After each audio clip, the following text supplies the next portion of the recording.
কি ব্যাপার আব্বা? কোনে ধরে যাচ্ছ? বাস কাটিয়ে এই দিন নামাজ পড়তে যাওয়া লাগে, সেই নামাজ পড়ো টাকা এই সালামিটা দিয়ে দাও। নামাজ পড়তে গেলে টাকা লাগবে না? টাকা দিয়েছ তো? না, আবার টাকা টাকা। এই তো 26 রোজায় 4000 টাকা দিলাম না? হ্যাঁ দিলে। তাকি মানে পাতের ভাত কি সবই গুড়িয়ে খেয়েছো? ওর যে 4000 দিলাম, ওর মধ্যে ওর ঈদ সালামি ছিল 800, আর তোর দিলাম এই যে 3000, ওর মধ্যে ছিল 300। এ কোনো হিসেবের মধ্যে পড়ে। তুমি আমাকে কয়েছো যে এই টাকা আমি দিলাম সব সাথ দেবে, ঈদে আর টাকা দেবো না, আর করলেও লাভ নেই। ঈদের দিন টাকা তোমার এখন দেওয়াই লাগবে, ঈদের সালামিটা দিয়ে দাও। হ্যাঁ, টাকার মনে হচ্ছে আমি গাছ লাগাইছি। যাই হোক, নামাজ পড়া টাকা এই নে। তোর দিলাম 200, আর তোর দিলাম 100। ওর দিলে 200, আমার 100 কে? ও 200 টাকা দেওয়ার মধ্যেও কাহিনী আছে। ও যে 200 টাকা দিয়েছি, আমার আর মিষ্টি কিনা লাগবে না নে। ও আমার জন্য নিয়ে আসবে না পিএজি, গোজা, মুড়ি, ঝালমুড়ি, এটা সেটা নিয়ে আসবে না। আর তোর যে 100 টাকা দিয়েছি, 100 টাকাই মাটি। তুই তো বিড়ি কিনে খাবি নি? তোমার সামনে কোনোদিন খাইছি তা তুমি দেখেছো? খালি আসলে ফাও কথা দিয়ে রাখায় তাই শোনে 100 টাকা দিচ্ছে।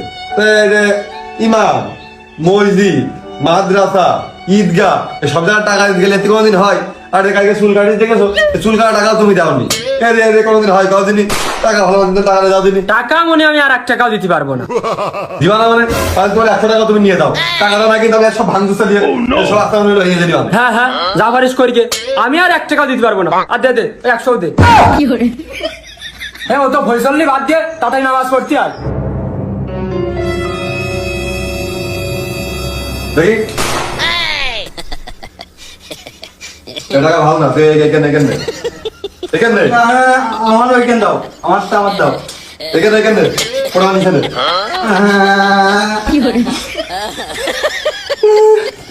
আমার টাকা নিয়ে নিয়েছে। ওইখানে কিন্তু আইতে আয় পানি ধর।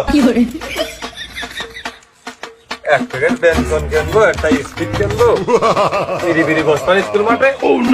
বিড়ি খালা বেজ হয়ে গেল। নামাজ যাচ্ছি, নামাজের দেরি হয়ে গেছে দেখতেছিস না? বাকি কয়ে যাচ্ছে আর 5 মিনিট বাকি আছে। নামাজ যাচ্ছি। নামাজ পড়তে যাচ্ছিস তা কেনাকাটা করিস নি তুই?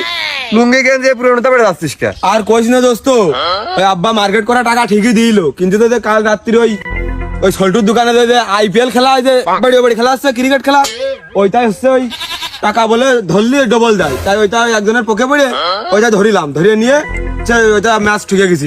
তাই ওই টাকা পয়সা সব চলে গেছে। আমি বললাম একটু ভালো কায়দা করে এই করবানে, মেলা টাকা পয়সা দিয়ে মার্কেট করবানে, তার হয়নি ম্যাচ ঠুকে গেছি। তাহলে মার্কেট করা টাকা জুয়ো ধরে ঠকি দিই তা তো